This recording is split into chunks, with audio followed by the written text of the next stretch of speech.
Para bapak, saudara-saudara, hadirin kaum muslim yang mulia. Tidak bisa kita pungkiri bahwa seluruh manusia yang hidup di dunia ini mempunyai masalah. Orang miskin punya masalah, orang kaya pun punya masalah juga. Orang yang tidak punya uang masalah, orang yang banyak uangnya pun masalah juga. Orang yang tinggal di kampung masalah, orang yang tinggal di kota-kota besar juga bermasalah juga. Orang yang tinggal di negeri yang miskin bermasalah, tapi orang yang tinggal di negeri-negeri yang kaya juga bermasalah. Jadi rakyat biasa masalah, jadi pejabat penguasa juga masalah.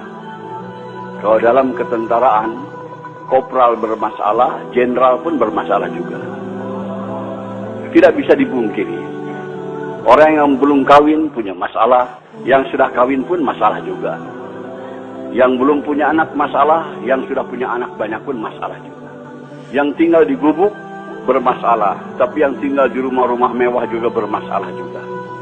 Allah Subhanahu wa taala mengutus Rasulullah sallallahu alaihi wasallam untuk menyelesaikan segala masalah manusia. Masalah manusia dunia maupun masalah di akhirat. Apa yang dibawa oleh Rasulullah untuk menyelesaikan masalah manusia bukan membawa kekuasaan, bukan bawa jabatan, bukan bawa harta kekayaan, tapi yang dibawa oleh Nabi adalah agama. Jadi agama ini diturunkan oleh Allah untuk menyelesaikan masalah-masalah manusia.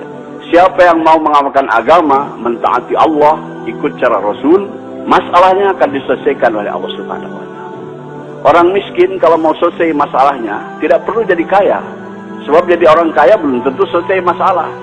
Tapi kalau orang miskin ikut agama, amalkan agama, pasti diselesaikan oleh Allah masalahnya. Setiap kita ingin kepada kehidupan yang baik, keadaan yang baik, ini akan tercapai dengan agama.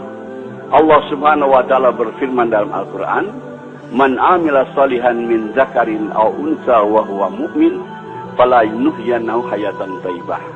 Barang siapa yang beramal soleh, yaitu taat kepada Allah dengan cara Rasul, baik laki-laki maupun perempuan, dan dia beriman, kami akan berikan kepadanya kehidupan yang baik. Kehidupan yang baik akan datang kepada kita bukan dengan harta, bukan dengan kekayaan, bukan dengan kemewahan, tapi dengan agama. Kalau kita amalkan agama dalam kehidupan kita ini, semua masalah kita diselesaikan oleh Allah Subhanahu wa taala.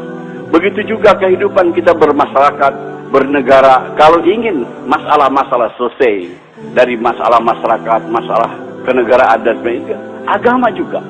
Allah berfirman dalam Al-Qur'an, "Walau anna ahlal qura amanu wa taqaw la fatahna 'alaihim barakatim minas sama'i wal ard." Andai kata penduduk suatu negeri itu iman dan takwa kepada Allah, kami akan bukakan kepadanya pintu keberkahan daripada langit dan bumi. Kemakmuran, kesejahteraan, keamanan akan tercipta dengan agama, dengan taat kepada Allah Subhanahu wa taala. Maka Rasulullah SAW berjuang mati-matian memahamkan kepada umat betapa penting agama ini. Betapa penting agama ini untuk menyelesaikan masalah. Sebab manusia terkeliru, tertipu. Mereka yakin dengan yang zahir.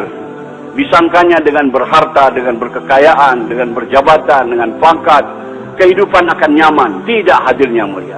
Fir'aun kaya raya, jabatannya tinggi, tapi tidak taat kepada Allah, bermasalah kehidupannya. Karun kaya raya, orang terkaya di dunia ketika itu, tapi tidak mau taat kepada Allah, bermasalah hidupnya.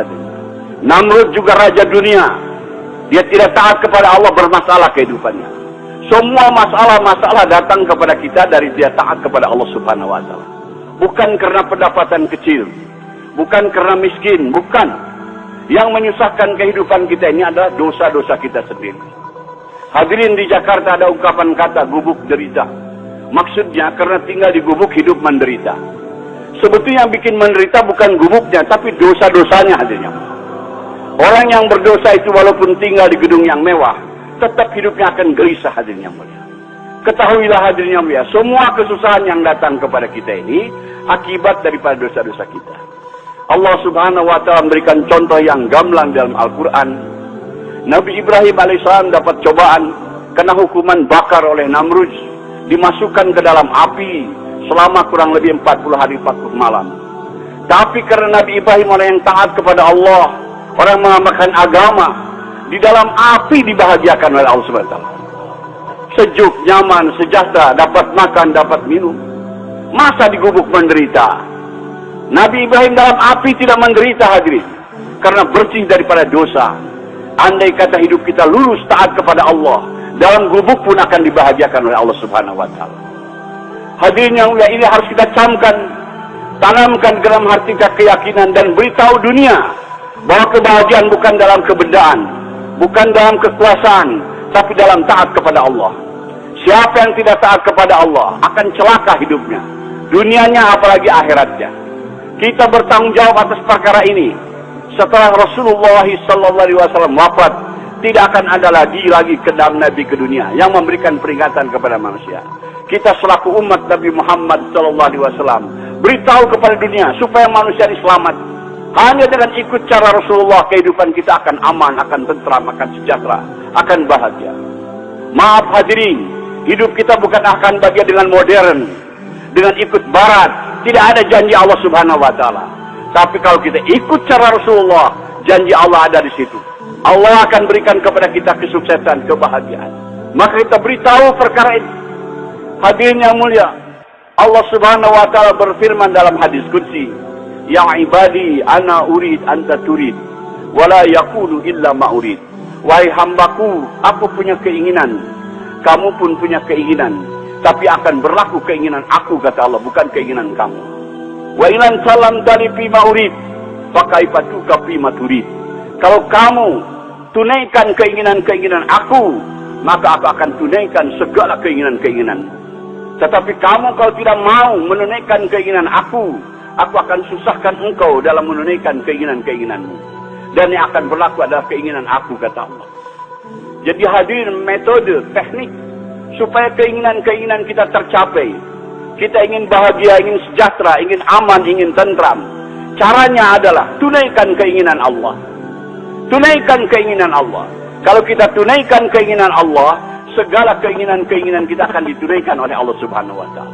Allah Subhanahu wa Ta'ala, pencipta kita, pencipta alam semesta semuanya. Dia yang berkuasa, hadirin. Allah berkuasa membahagiakan hambanya walaupun dalam gubuk. Allah berkuasa membahagiakan hambanya walaupun dalam kemiskinan. Allah berkuasa juga menyusahkan hambanya walaupun dalam istana. Allah berkuasa menyusahkan hambanya walaupun di tengah kekayaan, kaya raya. Hadirin, hanya dengan jalan taat kepada Allah. Apa keinginan Allah tadi, hadirin? Allah tidak minta diberi makan, diberi minum. Allah ingin supaya agamanya diamalkan. Kalaulah kita mengamalkan agama Allah, apa yang kita inginkan, keamanan, ketentraman, kesejahteraan, kebahagiaan akan datang kepada kita. Ini janji Allah Subhanahu wa Ta'ala. Jadi caranya adalah bukan dengan kemewahan, adalah caranya tunaikan keinginan Allah, yaitu agama. Hari ini orang ingin bahagia, agama ditinggalkan. Tambah jauh, tambah sesat, hadirin yang mulia. Maka kumpul-kumpul kita di sini, hadirin, untuk memahamkan pertama kepada diri kita perkara ini. Setelah itu kita bangkit korban, beritahu ke seluruh dunia bahwa kebahagiaan bukan dalam kebendaan, bukan dalam ekonomi, bukan dalam industri, bukan dalam perdagangan, tapi dalam agama. Hari ini kesalahan umat Islam sibuk dalam perdagangan, sibuk dalam industri, sibuk dalam pembangunan, tapi tidak taat kepada Allah. Wallahi tidak akan bahagia. Kita ingin bahagia tapi tidak ikut cara Rasul. Kita mau ikut cara barat, tidak bisa, tidak dijamin Allah. Bahagianya akan datang dengan ikut cara Rasulullah SAW. Semua masalah akan diselesaikan oleh Allah Subhanahu wa Ta'ala. Betapa penting ini agama. Hadirin, segala kesusahan yang datang kepada kita ini akibat daripada dosa-dosa kita.